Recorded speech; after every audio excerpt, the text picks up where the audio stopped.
Hi! Guys, ayan, gagawa tayo ng insalata na pipino dahil lagi ko napapanood si Kalafak na ganito yung inuulam na insalata dahil may pipino naman tayo guys. Kaya gagawa na tayo ng insalata dahil paborito ko naman tong inuulam at kinakain. Ayan. Hihiwain lang natin na maliit itong ating pipino na ganyan lang. Bali, tatlo at ating hinihiwa ko dyan na pipino. Lagi ko siya napapanood ganito yung kinakain niya ha.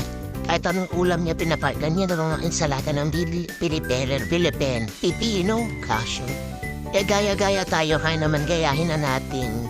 Kasalanan to nagkakanood ng nagmumukbang.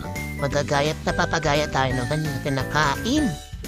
Sabi ito'y partner kahit anong ulam lalo na sa mga prito na fish, chicken, or karne. Perfect ito na kasama pag kumakain tayo ng insalata.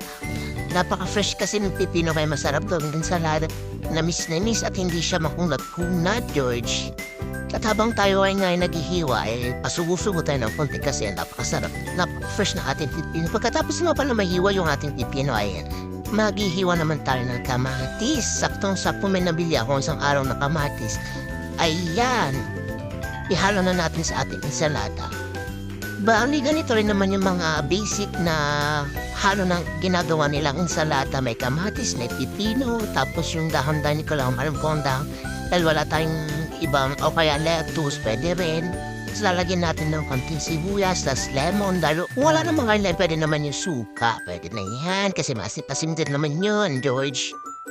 And hiwain na rin natin kagaya ng paghiwa na natin ng pipino.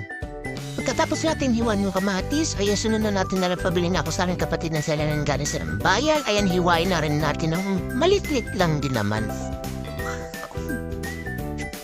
Dahil ito lang naman yung alam kong pwedeng ihalo. Kasi wala akong, kasi pag lettuce mahal, kaya ito na lang, 5 piso, pwede na to, George. Oras pa lang, gutom na naman kayo. Mag-ano na ko ba, tagal na lang lutuin para mas mabilis. Magdang ko ng isang sakong mais. Pagkatapos natin hiwain lahat ng kamatis, tsaka bibigyan at tsaka celery, yan ha.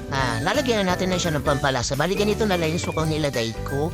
Tapos konting taktak ng paminta, tapos ng partum. Kasi yan, suka rin yan, kaso walang maisili. Lalagyan na natin ng konting ahang, tapos lalagyan natin ng konting asin. Ayan, para pong palasa naman natin. Napakarami na ng pipinanigit, pero okis na yan. Kasi yun na pinakamarami na insaladang kaya nga insaladang Pilipino na naman. Pipino. Kasi maraming pipino. Ayan. Ox na yan. Sarap din naman yan eh.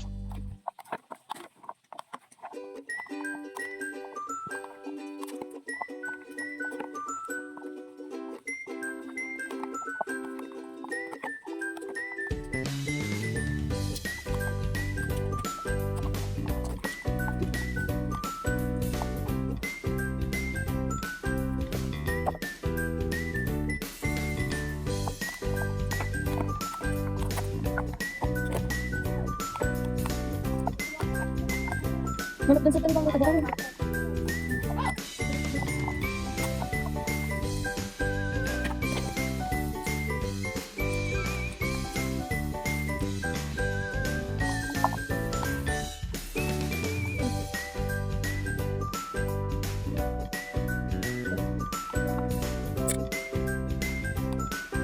At pagkatapos natin imekos-mekos halo-haloin ng maigi, tapos yan titikman na natin for the dustness. Okay na siya, goods na. Salamat sa panonood. Bye!